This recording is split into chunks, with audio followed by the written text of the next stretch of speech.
Ikaze kuri Ndabaga TV, urubuga rw'amakuru rw'ibitekerezo. Mbere yo gutangira reka mbisabire ushobora gukanda kuri subscribe, ugakanda kuyogera, kuri like, share, kandi ugatanga n'igitekerezo cyanyu. kandi mbibutsa ko mushobora no kunyandikira kuri adresse email byageze kwa ndabaga@gmail.com. Uyu munsi tugiye kureba ingingo ebyiri. Ibyanditswe birasohoye. Urugendo rwa Gasana kuva itingitingi kugera mu Rugwiro. Kagame na KDF, Kagame Defense Force, baba bateganya gutera u Rwanda bakabyitirira aba FDLR FOCA. Umugambi wo gutera Museveni muri RDC. Reka dutangire ku nkuru twise ibyanditswe birasohoye. Urugendo rwa Gasana kuva itingitingi kugera mu Rugwiro. Umuhanga yaravuze ati, ingoma y'ubwibone igonganisha abaturage bayo ntizongera kubaho ukundi. Muri Bibiliya ntagatifu, igitabo cy'imigani, umutwe wa 16 umurongo wa 18, handitse hati, ujya kurimbuka abanza kwirata, n'ugiye guhanuka abanza kwikuza. Tumaze imyaka 27 FPR Kagame n'abambari be batuyoboresheje inkoni y'icyuma. Nakabuza ko buri wese yibaza amaherezo y'aya mage. Uko kwibaza kwazaza kugenda gukura uko bukeye nuko bwije, mu gihe umwicanyi Kagame n'agatsiko ke bo baba barwana n'icyaha, bahangayike ko amabi bakoreye abanyarwanda mu Rwanda no mu mahanga atazashyira akajya ahagaragara, isi ikabota ku manywa. Iki rero nicyo gituma leta y'abicanyi ihora ishaka uko yasibanganya ibimenyetso nk'uko yabigenje iyi myaka yose. Kuri iyi nshuro rero, mu gihe aka gatsiko katarakiranuka n'ibirego karegwa n'umuryango mpuzamahanga byo guhonyora uburenganzira bwa muntu, gushimuta, kunyereza no kwica, karashaka byanze bikunze gusibanganya ibimenyetso ku mabi bakoze, harimo n'ayo bakoreye muri RDC nk'uko mapping report yabigaragaje. Akaba ariyo mpamvu agatsiko kiyegereje uwarokotse ubwicanyi bwakorewe impunzi z'abanyarwanda n'abanyekongo, ari we Alfred Gasana, kugira ngo agafashe gukomeza guhisha amahano yamugize imfubyi, akamutwara abavandimwe, akaba asigaye ari nyakamwe kandi yaravutse mu muryango. Kuwa gatanu tariki ya 10 ukwezi k'Ukuboza mwaka 2021, Perezida Kagame yakiriye indahiro ya Minisitiri mushya w'umutekano mu gihugu, Alfred Gasana, wahawe izo nshingano nyuma yo kuyobora NICC hafi imyaka 10 yendaga kuzura. Byatunguranye Kagame avuze ko nta gishya yiteze kuri Gasana kuko asanzwe muri ako kazi, kandi nibyo. Iyi minisiteri nijya na rimwe ivugwaho rumwe kuko mu by'ukuri ntawuzi icyo ukora. Yitwa Minisiteri y'Umutekano mu gihugu, umuntu yagereranya n'icyahoze ari Mineteri, nyamara umutekano w'igihugu ushinzwe abasirikare babarizwa muri Minisiteri y'Ingabo, Minadef, n'abapolisi batagira aho babarizwa hafatika, rimwe baba bari muri Minisiteri y'Ubutabera, Minijust, ubundi bakaba urwego rwigenga, bigahora muri ako gatereranzamba katarangira. Iyi minisiteri yashyizwe mu mwaka 2001, ikurwaho mu mwaka 2016, bavuga ko idakenewe. Iza gusubizwaho mu kwezi kwa 11 mwaka 2019, ihabwa General Patrick Nyamvumba wayimazemo amezi 5 ahita yirukanwa, akorwaho amaperereza mu kurya ruswa no guhuguza abaturage amavuriro yigenga, abifashishwemo na Dr Diane Gashumba waje guhembwa kuba ambasaderi muri Swede. Uyu Gasana Alfred wagizwe minisitiri ntabwo yakunze kumenyekana cyane nk'abandi tujya tubona. Itangazamakuru rivuga ko bitoroshye kumenya byinshi byerekeye uyu mugabo, ndetse ngo byoroshye kubona amafoto ye, bigatuma abantu bibeshya ko ari mushya muri politike y'u Rwanda, bigahinduka ikinyoma cya FPR ngo abantu bakomeza babe mu rujijo bakeka ko ari ukuri. Gasana Alfred ni umuntu ki? Mbere ya Jenoside mu mwaka 1994, Gasana wavukaga ahahoze ari komine Nyakabanda, prefecture ya Gitarama, ubu ni mu murenge wa Kibangu, akarere ka Muhanga, intara y'Amajyepfo, yigaga mu mashuri yisumbuye mu mwaka wa 6. FPR ifashe igihugu yahunganye n'ababyeyi n'abavandimwe be, ariko inkotanyi zifashe mu gace k'iwabo mu kwezi kwa gatandatu umwaka w'1994 zica abaturage benshi bitabiriye inama yabereye muri Kofurwa, ikigo gishinzwe gutanga amazi cyashinzwe na Padiri Burge. Muri ubu bwicanyi haguyemo ba se wabo batatu ba Gasana n'abandi bo mu miryango ye ya kure. Bitabye inama bitaba Imana nta cyaha.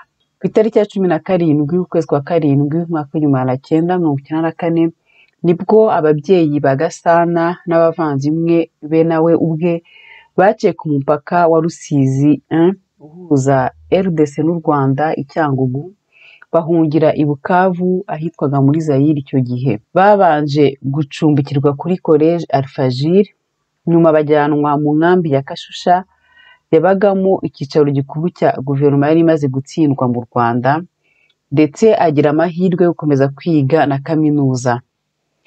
Alfred Gasana yumvikanye bwa mbere ku maradiyo avugira kuri radiyo Agatashya yakoreraga mu mujyi wa Bukavu, asobanura ubwicanyi bwakozwe na FPR i Nyakabanda.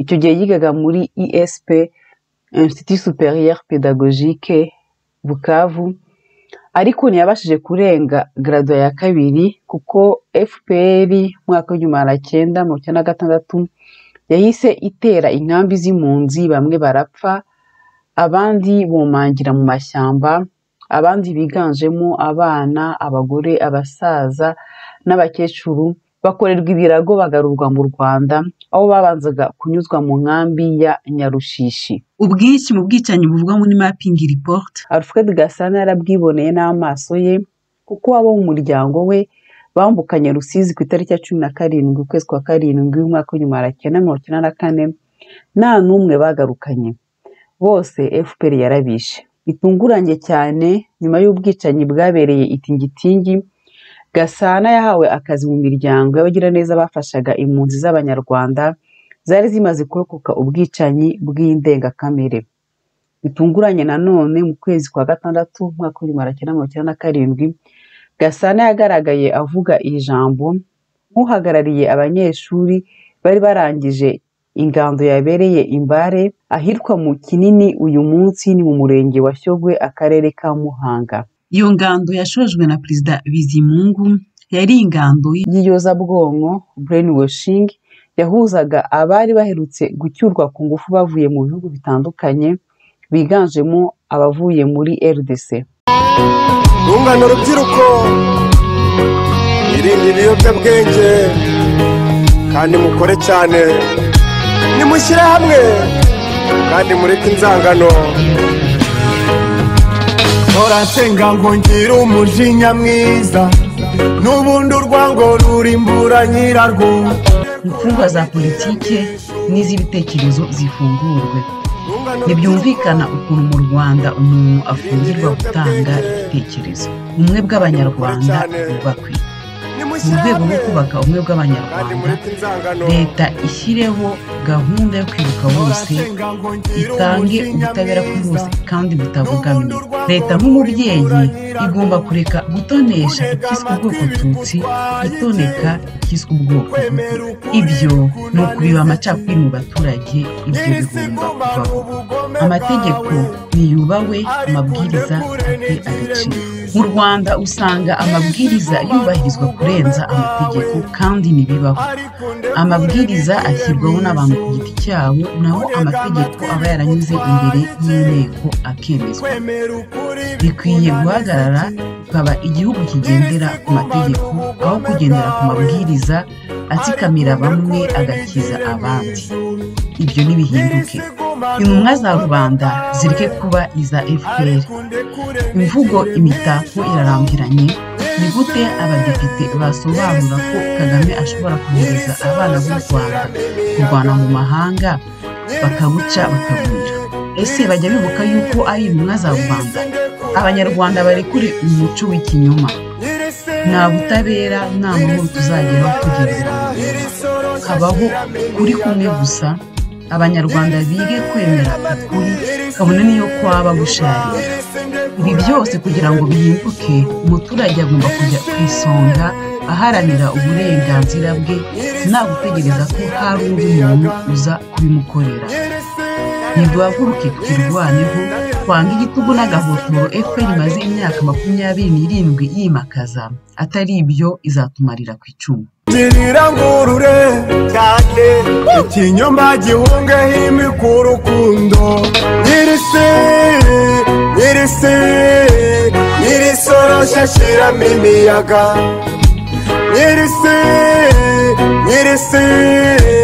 nyirisi ndekura nigire mu ijuru. Turacyari kumwe kuri Ndabaga TV. Muduhe subscribe, like kandi muze no gusangiza abandi iki kiganiro niba mwagikunze. Dukomeje kuri ya nkuru. Perezida Bizimungu wari wambaye igikoti kinini n'ingofero y'urugara nawe yakoresheje iri jambo brainwashing asubiza ibyo Alfred Gasana yari yasabye nk'uhagarariye abanyeshuri barangije ingando. Byari bikwiye gusubizwa mu mashuri no guhabwa imitungo y'ababyeyi babo baguye mu mahanga. Ijambo Alfred Gasana yabwiye Pasiteri Bizimungu ryari rigizwe n'amapaji 6. Abari aho bose barahungabana. Abanyeshuri bari bahawe imirimo mu kwakira Perezida Bizimungu bagiye kubakirira Igitarama mu birometero 6 uvuye aho ingando yaberaga. Abandi baragaruka ariko Gasana ntiyagaruka, bivugwa ko yishwe. Byongeye gutungurana nyuma y'amezi 6 bizwi ko yapfuye ku itariki ya 10 ukwezi kwa 12 umwaka wa 1997. Radio Rwanda yatangaje ko Gasana yagizwe uburugumesitiri wa komini Nyakabanda yari ihanganye bikomeye n'intambara y'abashengezi. Yabyitwayemo uko FPR yashakaga, maze akoresha inama y'abaturage bose abambura indangamuntu, ababwira ko ushaka gusubirana indangamuntu ye azajya azana umucengezi. Iki gihe habayeho kubeshyerana gukaze kuko uwo mupfa isambu bavuga ko ari umucengezi ukaba umukatiye urwo gupfa. Mu mwaka wa 2001 komine zavuyeho zihurizwa mu turere 105, maze Gasana ahabwa kuyobora akarere ka Ndiza kahuzaga izari komine Nyakabanda, Buringa na Nyabikenke kugeza mu mwaka wa 2003. Mu myaka 6 Gasana Alfred yamaze i Nyakabanda ntawigeze abona umugore we cyangwa umwana we. Baramutinyaga cyane kuko areba imirari. Iyo yabaga yambaye amadarubindi ntiwashoboraga kumenya aho arimo kureba. Mu mwaka wa 2003 Gasana Alfred yinjiye mu nteko nk'umudepite w'ishyaka rya FPR Inkotanyi ndetse ayobora na komisiyo politike, anabifatanya no kuba komiseri muri FPR. Iyi manda yarangiye mu mwaka wa 2008 atorerwa indi, ariko atarayirangiza mu mwaka wa 2011 mu nama nkuru isanzwe ya 11 ya FPR Inkotanyi yabereye kuri Petit Stade i Remera ya Kigali ku itariki ya 17 ukwezi kwa 12 mwaka wa 2011. Gasana Alfred yasimbuwe ku komiseri na Musoni Protais. Mukasine Marie Claire asimbura Kayitesi Zainab Sylvie. Bivugwa ko abasimbuwe bahawe imirimo itabangikanywa na politike, ariko ntihavugwa yariyo.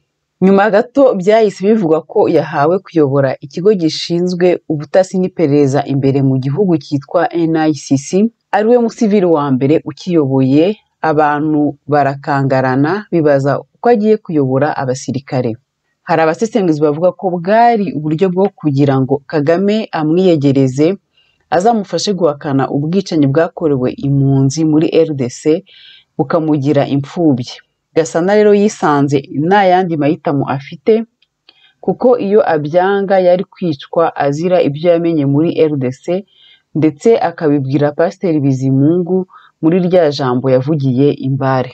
None ku itariki ya 10 ukwezi kwa 12 umwaka wa 2021, nyuma y'imyaka 10 yakira amaraporo y'abaneka, ibinekwa n'ibitanekwa, agizwe minisitiri w'umutekano. Mu magambo make twavuga ko uyu mugabo ukwezi kwa 12 kwamwereye kuko muri uku kwezi mwaka w'1996 yabonye akazi mu nkambi ya Tingitingi. Muri uku kwezi nanone mwaka w'1997 agirwa burugumesitiri wa komini Nyakabanda. Muri uku kwezi mu mwaka wa 2011 agirwa ukuriye NICC. None muri uku kwezi mu mwaka wa 2021 agizwe minisitiri w'umutekano Minenter, abandi bita minisiteri y'ubutasi bwa gisivili. Ngayo nguko isomo tuvana mu rugendo rwa politike rwa Alfred Gasana. Uru rugendo rwa Alfred Gasana kuva mu nkambi ya Tingitingi kugera mu Rugwiro ruratuma turebera hamwe icyo bihatse ndetse n'icyo ibyanditswe bivugwa kuri mwene aba banyagitugu bica bakiba bakamara ubuzima bwabo barwana no kwikuraho icyasha kandi babizi neza ko bidashoboka. Mu Kinyarwanda ikintu cyonyine gishobora gukuraho icyasha ni uguca bugufi, ukatura ibyaha byawe, ugakubitwa icyuhagiro, ukababarirwa, byaba ngombwa ugacibwa ikiru gishobora no gukurikirwa n'igihano ugasubira mu muryango. Tumaze iminsi itagira ingano tubeshwa ko FPR yaje kutubera umucunguzi, nyamara niyo mpyisi ibihehe itumariye ku icumu. Uwiteka ni mwiza kuko nta kintu na kimwe gikorwa ku isi kijya kibasha kumwisobwa. Murabyibuka ejo bundi ubwo umucurabwenge mukuru wa FPR Tito Rutaremara yasobanuriraga abanyarwanda uruhare rwa FPR muri jenoside yabaye mu Rwanda, aho yasobanuraga ko muri Kigali gusa bari bafite serire zigera ku 149 zafatanyaga gukora jenoside n'interahamwe n'impuzamigambi n'abandi bose bayikoraga, ndetse akanavuga ko bari mu gihugu hose. Yaracitswe asobanura n'umugambi wo kwitegura.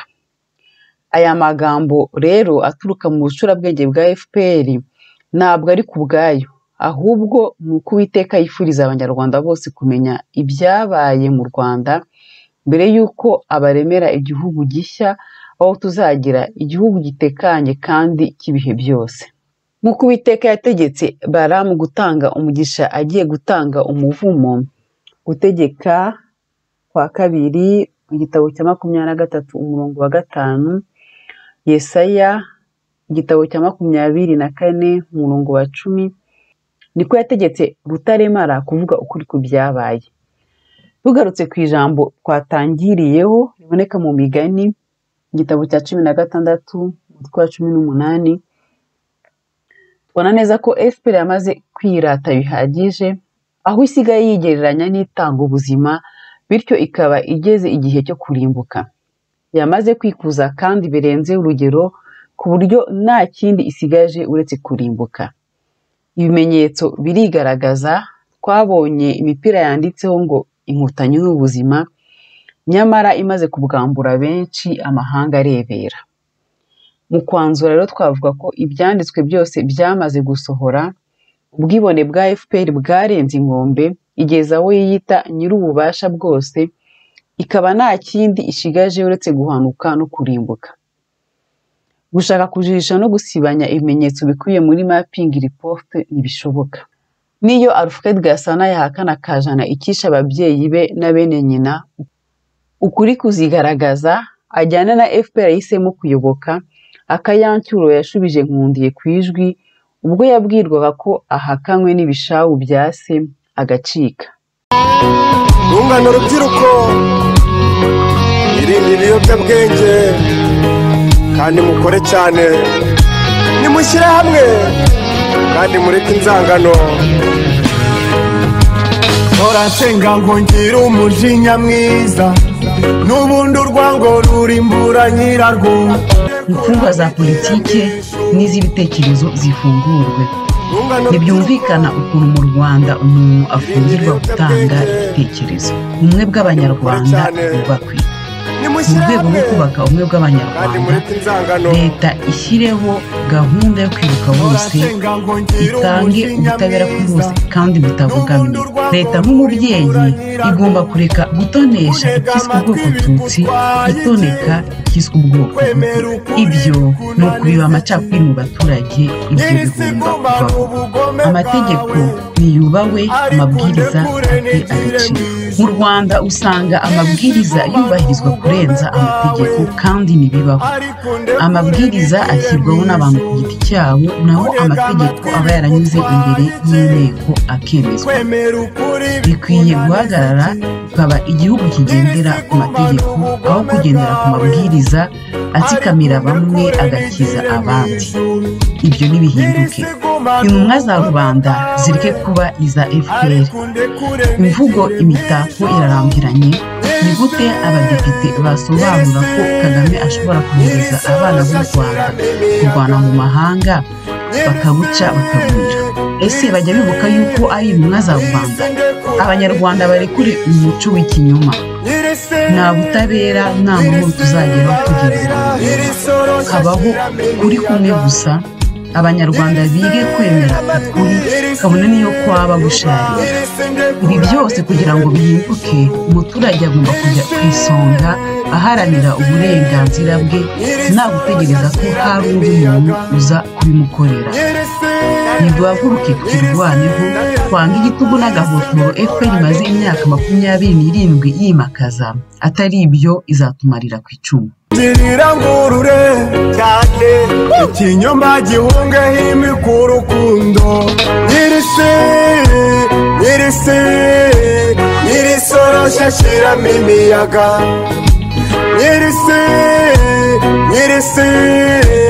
Nyirisi ndekura nigire mu ijuru. Turabashimira ko mukomeje gukurikira ibiganiro byacu muri benshi hano kuri Ndabaga TV. Tugeze ku nkuru ya kabiri.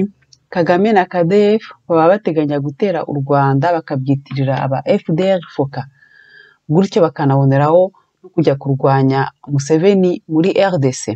Iyi ni inkuru dukesha Afro-American Network yashyizwe ku rubuga rwayo ku itariki ya 11 ukwezi k'Ukuboza 2021. Ihabwa umutwe ugenekereje mu Kinyarwanda wagiraga uti: RDC Uganda Rwanda. Kimwe n'ingabo z'Ubugande, guverinoma y'u Rwanda yohereje imitwe y'ingabo mu burasirazuba bwa Repubulika Iharanira Demokarasi ya Kongo, iba kidobya mu bikorwa bya gisirikare byo guhangana na ADF. Iyo nkuru itubwira ko ku itariki ya 30 Ugushyingo 2021 ingabo za Uganda UDF zagabye ibitero i Beni mu burasirazuba bwa RDC, zinarashisha indege mu birindiro by'inyeshyamba za ADF mu bikorwa UDF ihuriyeho n'ingabo za Congo FARDC. UDF yagabye ibitero mu duce dutandukanye two mu burasirazuba bwa RDC. Kohereza ingabo za Uganda muri RDC byakurikiye ibitero by'iterabwoba byagabwe kuwa kabiri tariki ya 16 ukwezi kwa 11 2021 muri Kampala, Uganda. Hagati aho nk'uko Afro-American Network ibikesha abantu bayo bizewe begereye ingabo za Uganda n'iz'u Rwanda, ibikorwa bihuriweho na UDF ndetse na FARDC birimo guhura n'imbogamizi itari yiteguwe. RDF yatangiye kohereza rwihishwa abasirikare bayo mu burasirazuba bwa RDC. Mu ibanga rikomeye yagiye yohereza amatsinda mato y'abasirikare kabuhariwe Special Force muri teritwari za Kivu y'Amajyaruguru no mu mijyi imwe n'imwe. Hashingiwe ku makuru agera kuri Afro-American Network, hari ibyago byo kuzongera kubona amaraso ameneka yibutsa ibyabaye ikisangani mu myaka y'1999 n'umwaka wa 2000 hagati ya UDF na RDF, aho icyo gihe ibinyacumi by'ibihumbi by'inzirakarengane z'abasivili zahasize ubuzima. Mu mwaka w'1999 n'umwaka wa 2000 ingabo za Uganda n'iz'u Rwanda zahuriye muri RDC, buri ruhande rushyigikiye imitwe itandukanye y'inyeshyamba za RDC zishaka gukuraho Laurent Kabila wari perezida icyo gihe. Byakurikiyeho nuko mu mujyi wa Kongo witwa Kisangani abasirikare ba RDF basakiranye n'aba UDF ndetse bicamo benshi mu kwezi kwa gatanu umwaka wa 2000. Ibinyacumi by'ibihumbi by'inzirakarengane z'abasivili b'abanyekongo n'impunzi z'abanyarwanda zahasize ubuzima. yaba Uganda cyangwa u Rwanda bose bashinjwaga gusahura umutungo kamere utagira uko ungana wa RDC ugizwe n'amabuye y'agaciro, ikawa, imbaho n'amatungo, ndetse barangwaga no guhunyanga uburenganzira bwa muntu no gukora ibyaha by'intambara. Ku wa kabiri tariki ya 16 Ugushyingo umwaka wa 2021 muri Kampala, Uganda hagabwe ibitero bitatu by'ubwiyahuzi byibasira inteko ishinga amategeko n'ibigo bya gisirikare, hapfa abantu 3, hakomereka abantu 33 biganjemo abasivile. Guverinoma ya Uganda yahise ishinja ADF, umutwe wa kisilamu urwanya leta ufite ibirindiro muri RDC, umaze igihe urwanya guverinoma y'umunyagitugu wa Uganda Yoweri Museveni, kuba inyuma y'ibi bitero. Ibikorwa na ADF byitwa iby'iterabwoba, kandi umutwe wa ADF washyizwe ku rutonde rw'imitwe y'iterabwoba n'imiryango mpuzamahanga ndetse n'ibihugu bimwe na bimwe. Hagati aho, mu nzego z'imbere za UPDF hamwe n'andi makuru aturuka ahantu hanyuranye avuga ko hari ibivugwa ku mbogamizi zikomeye zirebana n'ubufatanye bwa RDF y'uyu munsi na ADF. Kuva icyo gihe bikimara gusakara, guverinoma y'u Rwanda yatangiye gutegura umugambi wo kugira icyo ikora ako kanya kugira ngo yizere ko ntawe uyitunga urutoki, itanarebwa n'ibibera muri kariya gace nyuma y'ibikorwa byo kurwanya ADF. Nyuma y'ibitero by'iterabwoba muri Uganda, abayobozi ba UDF n'ingabo za leta ya Congo FARDC hamwe n'abaminisitiri b'ingabo b'ibihugu byombi bahuriye muri Bunia mu ntara ya Ituri, bumvikana uburyo bafatanya ibikorwa bya gisirikare bihuriweho n'impande zombi mu rwego rwo guhuza imbaraga. Ingabo z'umuryango w'abibumbye zishinzwe kubungabunga amahoro MONUSCO zoherejwe muri RDC mu myaka 20 ishize zashyizwe ku ruhande muri ibi bikorwa. Si ubwa mbere guverinoma y'u Rwanda igaragaye nka kirogoya mu bikorwa bya gisirikare bitegurwa muri RDC bigamije kurwanya imitwe yitwaje intwaro n'inyeshyamba. Mu mwaka wa 2019 ibikorwa bya gisirikare byarateguwe mu burasirazuba bwa RDC bigamije kurwanya imitwe yitwara gisirikare n'abarwanyi b'abanyamahanga.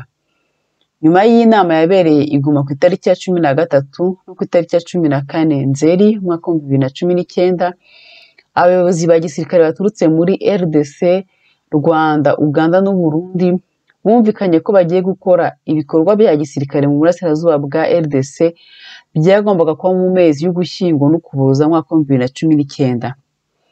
Inama yabereye i Goma ku matariki 24-25 Ukwakira umwaka wa 2019 niyo yagombaga kunoza bwa nyuma umugambi w'ibikorwa. Inama yagenze uko yari yateguwe kugeza ubwo inyandiko ebyiri zahabwaga abitabiriye inama. Izo nyandiko zizwi nka Kisangani Roadmap, Conclusion des travaux de la Commission technique de la conférence de Kisangani na Kisangani Process, fait de route sur le désarmement RUD et RPR, zabaye umusaruro w'ibiganiro bihambaye byabereye i Roma hagati ya guverinoma ya RDC n'ishyirahamwe rya politike ry'abanyarwanda ryitwa National Democratic Congress, ryibumbiyemo imitwe ibiri ariyo Rally for Unity and Democracy, RUD Urunana, na Zero One People Rally RPR Inkeragutabara. Kuri iyi nshuro byahinduye isura nk'uko tubikesha amakuru agera kuri Afro American Network aturutse mu bantu hafi ba RDF. Guverinoma y'u Rwanda yari yiteguye neza, yahise itegura gukoresha inzira ziharuye neza kurushaho. Ku ikubitiro mu binyamakuru bikorera mu kwaha kwa guverinoma y'u Rwanda no mu butasi bwa gisirikare hatangazwa ko inyeshyamba z'abanyarwanda zifite ibirindiro mu burasirazuba bwa RDC zirimo gutegura kugaba ibitero ku Rwanda, bagashingira ku nama zahuzaga abayobozi b'izo nyeshyamba cyane cyane izo muri FDR FOCA zabaga zitabiriwe n'intasi z'igisirikare cy'u Rwanda zigatanga amakuru. RDF yagiye yohereza ingabo kabuhariwe muri teritwari zo mu burasirazuba bwa RDC no mu mijyi.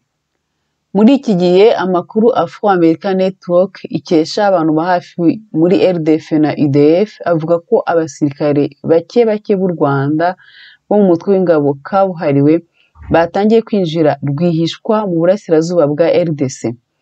Mbere na mbere izi ngabo zizashoza imirwano ku mupaka uhuza u Rwanda na RDC, ibitero bikitirirwa FDR Foka na Rudurunana na RPR Nyiragutabara.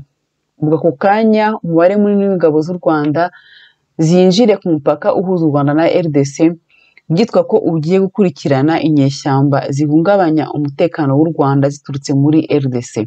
Aho bazibanda ku ikubitiro hateganyijwe kuba muri teritwari ya Rucuru, cyane cyane muri Rumangabo, Masisi, Bunagana na Nyamirima.